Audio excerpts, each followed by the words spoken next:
should have tuned it. And welcome to Making Music. My name's Jack Van Breen. I'm your host today from Guitar Showcase. And today we have a couple of special people. We have Richard Adoradio and Shanna Gilfix. God, you know, those ribs will get you every time. And we're going to talk a little bit about something that's near and dear to my heart, acoustic music. When I first started playing, I started with an acoustic guitar. Everybody did in my generation. But as I got into my teenage years, there were little places to play acoustic music. And that's kind of gone away with, you know, all the iPods and everything else. People don't go out and do that. And Richard has started an organization called Thriving Artists, and to do something about that. And Richard, tell me a little bit how you got that into what you're doing. Well, Jack, about 3.5 years ago, I started an open mic over at the Blue Rock Shoot in Saratoga. And out of that open mic, a whole community of people kind of gathered and became a lot of musicians, singer-songwriters. And from that, we started doing bookings. I was booking the music there at the Blue Rock Shoot. And there was some, really great shows that went on there for about a year and a half. And then we started booking at a number of other venues in the area, mostly acoustic venues. And right now, the number one acoustic venue that we're working with is Mission City Coffee Roasting in Santa Clara. That's a place I go to often for my music and my coffee.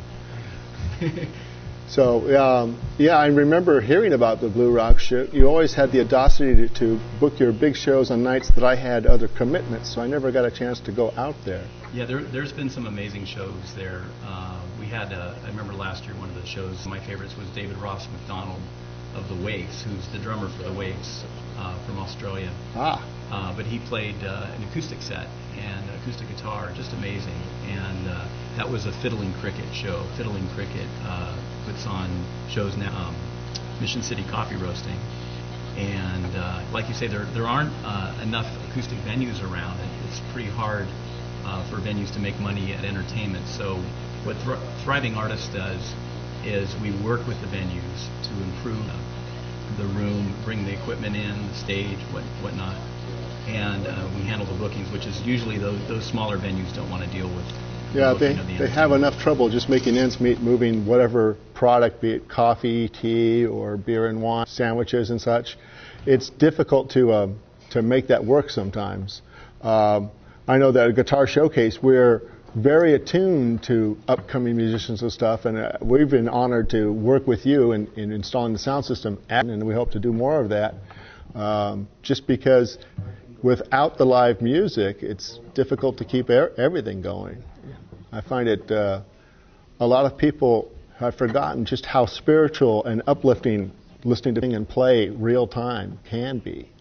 Absolutely. I've heard story after story, people that are frequenters at the open mics that we put on. We've put up open mics on in the area here at Sofa Lounge in downtown San Jose, at the Blue Rock Shoot in Saratoga. We have one going right now on Thursday nights. We call it the Listening Circle. And it's an opportunity for people to be able to jam together with other artists, different level artists that are able to bring people into their songs. An awesome atmosphere and a great opportunity for artists to grow.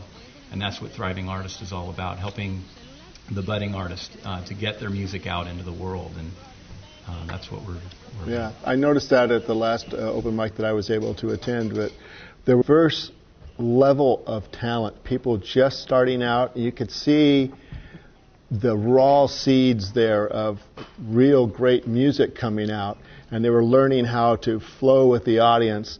And the thing that I really liked about your open, a little bit unique, is that your band-in-the-box idea. Band in the hat, yeah. Band in the hat. Well, we have the box too, but then we have the hat, and what's great about that came out of an idea a few years ago, and we started doing that at the Blue Rock Shoot. And essentially people, and they sign up for the open mic, they have an opportunity also to put their name in the hat and be drawn as one of 4 random artists that will go up on stage, usually without any preparation time, and just play a song. And it's some of the most magical moments happened out of the band in the hats. And also collaboration. There's opportunities, and you're going to meet Shanna here in a moment, but and she's one of the people that has come out of the open mics and the band in the hat, and people collaborating through the open mics. To give audience a taste of just how powerful Band in the Hat can be, there was a singer-songwriter. He was with a fairly known band, but the band broke up. I happened to witness their last gig. But he was playing at an after party, and he was working on his... And these two guys came up and added these amazing harmonies. And that's how Crosby, Stills, Nash got started. At a party, they just started playing. Wow. So this concept of putting random players together can really do some amazing... I think our viewers need to take an opportunity. Wednesdays, typically, you're at Mission Coffee. Thursdays, you're at Blue Rock Shoot. Yes. There are other open mics out there. South Bay Folks is another organization. A great open mic, on Thursday nights. Really inspires the new players to come out and try out in an audience that's accepting. You know, nobody ever gets laughed at or booed or go, gee, that's ridiculous. Everybody gets a lot of support, and it's really important. Absolutely. You can play in your bedroom all your life, but you'll never really become proficient until you've had the response. People applauding what you're doing, you're taking that step and giving you encouragement really makes a whole difference in your playing.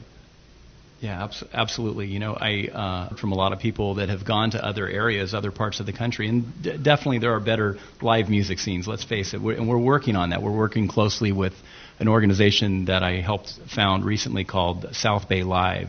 And South Bay Live is a local organization of key stakeholders in the entertainment community. This would be venue owners, promoters, and even city officials, and committed to helping create a more vibrant live music scene. But one thing that I've heard over and over again from people that have been traveling is that we do have a really strong acoustic music scene in the South Bay. And I'd like to think it's in part to Guitar Showcase, because you guys are selling a lot of great instruments there.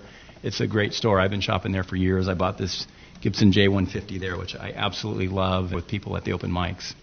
And a lot of people have played this, and it's a great guitar. So, Gibson, Montana. I was just there. They bought me a jacket and everything. Okay. Well, at this point, I think that our viewers, being of discriminating taste, would like to learn a little Shanna, because she's much more attractive than you or I. I won't take that personally. Please don't. But I've heard her sing, and why don't we do that? Shanna, would you like to sing first? Sure. And then we'll talk a little bit how you got started and where you're coming from. Okay, sounds good. What's the song? This song is called I'm Coming Home to You.